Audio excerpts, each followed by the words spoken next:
Patrick Corbin has unquestionably been the D-backs' best pitcher in 2013, but is he an ace? Hi and welcome to another edition of Venom Vision. For ArizonaSports.com, I'm Dave Dolber. Remember Ian Kennedy, the guy who won over 20 games in 2011, was fourth in the Cy Young voting, started 3 opening days only to be traded this past July for a left-handed specialist? Of course you do. Everyone and their mother wanted to anoint him the ace of the D-backs staff. But realize, later on, he wasn't that guy.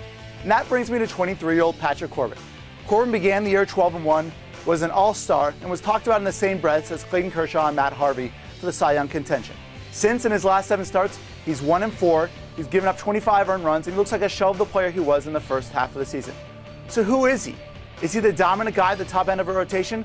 Or is he an unfortunate guy who can't seem to get a win when a team needs it most? Well, truth is he's probably neither. He's not an ace, and he's not a back end of the rotation guy.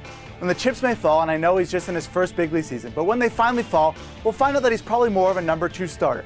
And there's absolutely nothing wrong with that. Number 2 starters can contend for a Cy Young, they can make an All-Star game, they can help teams go to the World Series and even win them. Just ask Andy Pettitte. Recent history aside, and it's a history because you look at it, and Patrick Corbin, he's fatigued, he's tired, he's a 23-year-old expected to be the man this season. But that aside, he's phenomenal. He's got great stuff, mastery of a first pitch strike, a great sinker, a slider that's one of the best out pitches in all of baseball. He's gonna get better, but that doesn't necessarily mean he's an ace. Just remember that. But shifting gears and heading on over to the Around the Diamond segment, let's focus on Martin Prado in the context of Martin Prado, not in the context of a blockbuster trade. Whether he likes it or not, Martin Prado will always be linked with Justin Upton in the blockbuster trade the D-backs made with the Atlanta Braves last January.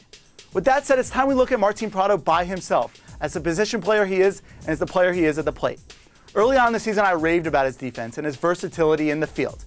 Maybe that was me biding time for the Venezuelan as he got hot at the plate. Well, now he's scorching hot. In August, he led the National League with 30 RBIs, had 43 hits and an on-base percentage of .425.